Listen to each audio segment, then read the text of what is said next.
नेपाल की फौज rescue operation में लगी है, लेकिन अब तक कोई सुराग नहीं मिल पा रहा है। अब तक करीब 126 लोगों को बचाया गया है, 21 भारतीयों का रेस्क्यू भी हो चुका है। नेपाल के प्रधानमंत्री बालेन्द्र शाह बाढ़ प्रभावित इलाकों का दौरा कर रहे हैं। बाढ़ से हुए नुकसान का आकलन किया जा रहा है। बाढ़ प्रभावित इलाकों में चलाए जा रहे रेस्क्यू ऑपरेशन की मॉनिटरिंग की जा रही है। तो नेपाल में अब तक 826 से ज्यादा लोग लापता बताए जा रहे हैं, जो आंकड़ा बढ़ सकता है। बड़ी बात है भारत के लिए, क्योंकि भारत के 300 नागरिक अभी भी लापता हैं। कल जो विनाशकारी बाढ़ आई थी और उसकी तस्वीरें जब भी आप देखेंगे आपके रोंगटे खड़े हो जाएंगे। इंसान कितना बेबस नजर आएगा कुदरत के सामने, कुदरत के इस प्रलय के सामने। 35 पुल बह गए हैं, 45 पुल टूट गए हैं और उसी तरह से 12 हाइड्रो पावर प्रोजेक्ट पूरी तरह से तबाह हो गए। हाईवे 42 किलोमीटर हाईवे बर्बाद हो गया है। अब तक 165 से ज्यादा मौतें हो चुकी हैं। लेकिन सबसे बड़ा सवाल है कि 300 भारतीय जो अभी तक लापता है, उनके बारे में किस तरह से जानकारी जुटाई जाएगी। जिनके अपने इस वक्त नेपाल में थे, वो अब तक हालत उनकी बहुत ही खराब है, क्योंकि लगातार वो संपर्क करने की कोशिश कर रहे हैं, लेकिन उनको कोई संपर्क नहीं हो पा रहा है। उसका भी आंकड़ा बताएंगे कि भारत के करीब 37 लोग तमिलनाडु से वहां पहुंचे थे, 32 लोग बंगाल से पहुंचे थे और ये सभी नेपाल गए हुए थे घूमने के लिए। कुछ लोग मानसरोवर दर्शन के लिए जा रहे थे, यानी कैलाश मानसरोवर यात्रा के लिए पहुंचे थे।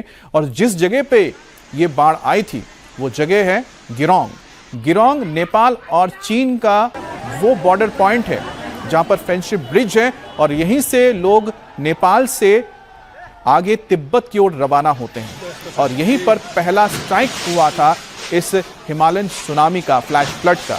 ये अलग अलग तस्वीरें आप देखिए कि किस तरह से नदी का जलस्तर बढ़ने लगा। दरअसल भोटकोशी नदी में सबसे पहले लिंगदेखोला नदी से पानी आया, बाढ़ आई। उसके बाद भक्तकोशी का जलस्तर बढ़ गया और भक्तकोशी की दूसरी जो सहायक नदी थी त्रिशूला, फिर त्रिशूला नदी से पानी बढ़ते हुए सीधे चितवन तक, यानी कि नेपाल के तराई के इलाके तक ये पानी पहुंची। जहां जहां से ये पानी गुजरा है, जहां जहां से ये लहरें गुजरी हैं, अपने साथ इंसान हो, जानवर हो, पेड़ पौधे हो, मकान हो, सब कुछ बहा कर ले गए। और उसी की एक तस्वीर आप देखिए कि किस तरह से पावर प्लांट प्रोजेक्ट के पास लोग मौजूद जान बचाने के लिए भागने लगे पीछे।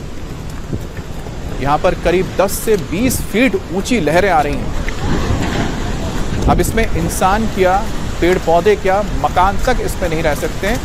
4 से 5 मंजिला मकानों को इस लहर ने तिनके की तरह अपने साथ बहा कर ले गया। तो ये 6 तस्वीरें आपको हम दिखा रहे हैं जो सैलाब की तस्वीरें हैं, और अलग अलग तस्वीरें आप देख सकते हैं। एक तस्वीर में आप देख सकते हैं किस तरह से पूरी की पूरी इमारत तबाह हो गई, और जो इमारत तबाह होती हुई नजर आ रही है यही है गिरोंग चेक पोस्ट, जहां से नेपाल और चीन बॉर्डर के लिए लोग आवाजाही करते हैं। इसके अलावा आप गाड़ियों को देख सकते हैं जो तिनके की तरह बह जा रही हैं, तिनके की तरह। और एक तस्वीर जो सबसे महत्वपूर्ण है, देखिए इतना बड़ा एक बोल्डर, और इसकी ऊंचाई भी लगभग 2 मंजिला मकान जितनी है, और इसका वजन तो आप सोच सकते हैं कितना टन होगा। और ये तिनके की तरह बहती हुई, गेंद की तरह बहती हुई पानी में जा रही है। तो आप सोचिए इतनी ऊंचाई से जब आ रही होंगी, ऐसा मलबा आ रहा होगा, तो इसके सामने जो कुछ भी आया होगा सब कुछ तबाह हो गया होगा। नेपाल में आई तबाही की आपको हम एक्सक्लूसिव तस्वीर भी दिखाते हैं। दिल दहलाने वाली ये तस्वीर नेपाल के रुस्वा की है, जहां अचानक विनाशकारी फ्लैश फ्लड आया। ये देखिए, ये रुस्वागढ़ी जो डिस्ट्रिक्ट है, ये जिला है जो सबसे पहले इस आपदा के सामने था।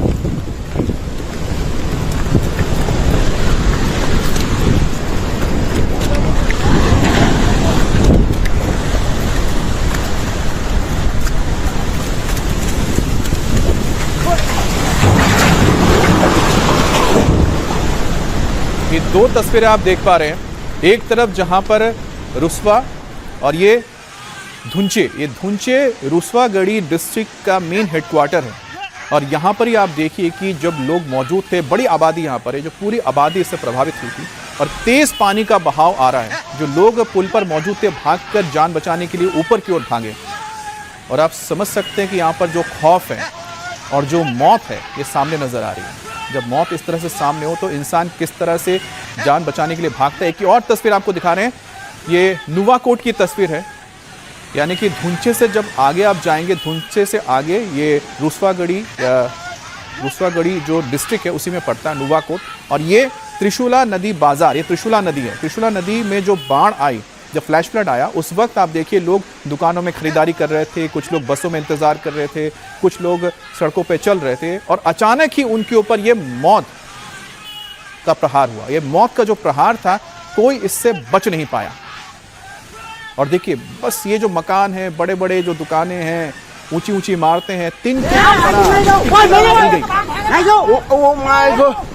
एक और तस्वीर आपको दिखा रहे हैं क्योंकि ये सबसे महत्वपूर्ण तस्वीर इसलिए आप सोचिए कि कितनी नीचे ये लोग काम कर रहे थे। जो मजदूर थे काफी तराई में, जो नदी घाटी है, नदी की घाटी में जो पावर प्रोजेक्ट है वहां काम कर रहे हैं। और ठीक उसके पीछे जो आपको लहर आती हुई दिख रही है, यही वो विनाशकारी लहर है जिसमें सिर्फ आपको पानी धुआं धुआं नजर आ रहा है और इसकी ऊंचाई लगभग 10 से 20 फीट है, हो सकता है उससे ज्यादा भी हो। और दूसरी तस्वीर में देखिए कि जब ये आगे की ओर जाती है, आबादी की ओर पहुंचती है, तो अपने सामने पुल हो, सड़कें हो, मकान हो, सबको अपने साथ मिट्टी में मिलाते हुए आगे